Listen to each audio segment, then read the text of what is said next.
নমস্কার বন্ধুরা, কেমন আছেন আপনারা সবাই? আমার একটা নতুন ব্লগে আপনাদের আবার সবাইকে স্বাগত জানাই। আমরা এখন সবাই মিলে বেরিয়ে পড়েছি, ডায়মন্ডে যাব কেনাকাটা করার জন্য। এগুলো আমার দিদি, দুটো দিদি আছে, একটা দাদা আছে, একটা জামাইবাবু আছে, দিদির ছেলে আছে। তোমরা পুরো ব্লগটা দেখতে থাকো, কেমন লাগে। আমরা এখন বন্ধুরা গাড়ি করে যাচ্ছি সবাই মিলে ডায়মন্ডের উদ্দেশ্যে। দেখো, আমরা স্টেশন বাজারে যাবো আজকে। ডায়মন্ডে চলে এসেছি, গাড়ি থেকে নেমে পড়েছি। স্টেশন বাজারে গিয়ে দেখবো কী কী পাওয়া যায় না পাওয়া যায়, কেনাকাটা করবো। আজকে সানডে তো, তাই জন্য পুরো ফাঁকা আছে। বাঙালিদের এটাই হচ্ছে উদ্দেশ্য, যে কেনাকাটা করবে, দরদাম করবে, তবেই তো সব কিছু হবে। দামে পোষালে নেবো, না হলে নেবো না। দেখো দিদি, জামাইবাবু সবাই মিলে এগিয়ে যাচ্ছে আজকে। আর আমাকে কেমন লাগছে তোমরা সবাই কমেন্ট করে বলবে। দেখতে থাকো আজকের আমার ব্লগটা, কত সুন্দর লাগে। দেখো, আমরা ডায়মন্ডে চলে এসেছি।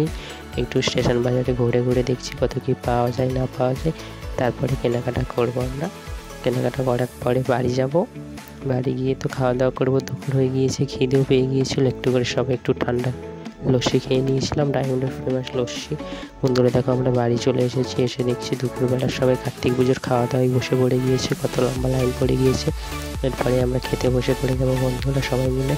আজকের মেনুতে ছিল ডাল, ঝুড়ি, আলু ভাজা, মাছের ঝাল। এটা হচ্ছে আমার জামাইবাবু, এটা হচ্ছে আমার দিদি। সবাই বলবেন আমাদের এই ছোট্ট ছোট্ট ব্লগটা আপনাদের কত সুন্দর লাগে না লাগে। আর বেশি ব্লগটা আমরা বাড়ালাম না, মাছের ঝাল দিয়ে খেতে শুরু করে দিয়েছি। শরীরটা খুবই খারাপ লাগছিল তো। আর অনেক আইটেম ছিল, চিকেন টিকেন সব কিছু ছিল। আমি আর ওসব কিছু খেলাম না। আপনারা বলবেন আমার এই ব্লগটা কেমন লাগলো। সবাই ভালো থাকবেন, সুস্থ থাকবেন, সাবধানে থাকবেন, এই কামনাই করি।